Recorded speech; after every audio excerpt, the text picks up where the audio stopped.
What happened to us? How did we arrive at this constant state of suspicion and exhaustion?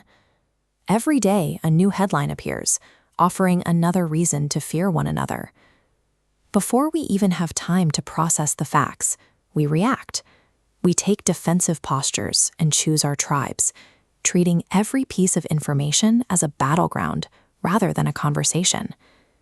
Without realizing it, this unexamined fear begins to script how we see the world. We stop seeing human beings, and we start seeing categories.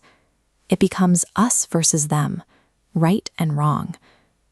When we interact with categories rather than individuals, the moral friction that usually prevents us from attacking one another begins to thin.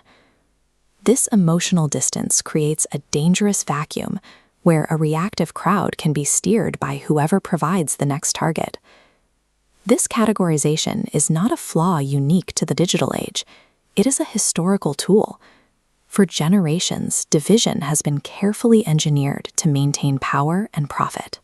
Fear was once translated into physical barriers. Laws were written to ensure entire communities remained separated, dictating where you could eat, sit, and be. Scholars like W.E.B. Du Bois defined this reality as the color line, a framework designed to keep a fractured society from realizing its shared humanity. Which forces us to ask a difficult question. When neighbors are conditioned to distrust one another, who actually benefits? Whose political influence or financial gain relies on our outrage? A divided people cannot effectively challenge the massive systems that continually exploit them, because fearful people are always easily managed. Transformation begins with a single deliberate act, the pause. It requires stopping long enough to interrogate why anger rises so quickly in us. Our immediate reactions are rarely just about the moment at hand. They are programmed by a complex history of personal pain, inherited culture, and unhealed wounds that blind us to the struggles of others. Choosing to examine those wounds is not a sign of weakness. It takes immense courage to look inward and interrupt the automatic behaviors that dictate our lives. Awareness creates a necessary breath. It forces a deliberate space between the event you witness and the emotional response you choose. Breaking that programming is the first step toward reclaiming our independence from the algorithms and voices that rely on our constant outrage. But seeing the problem is not enough to heal it. Inner growth requires us to confront our own fears so that they no longer have the authority to control our actions. Instead, it demands a quiet and internal discipline, the deep philosophical grounding required to understand that a difference of experience does not automatically equal a danger to your existence. Emotionally mature individuals do not need chaos to feel powerful. They maintain their dignity in the face of intense hostility, refusing to mirror the hatred directed at them. And this level of resolve requires absolute humility, the humility to listen, to learn, and to admit that we may not fully comprehend the depth of another person's pain.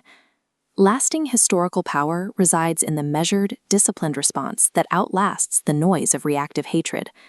Once the internal work is underway, the final step is external, constructive action. This means moving past performative arguments and choosing the hard work of physically building healthier communities. When individuals who have mastered their own fear unite, they form movements capable of demanding justice through organized solidarity rather than destructive tribalism. Every generation is eventually forced to decide what they will leave behind.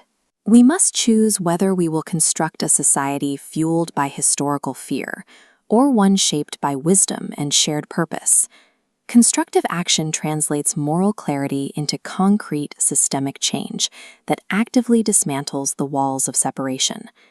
Enduring transformation happens when everyday people take responsibility for their environments, intentionally lowering the temperature of fear in their own lives.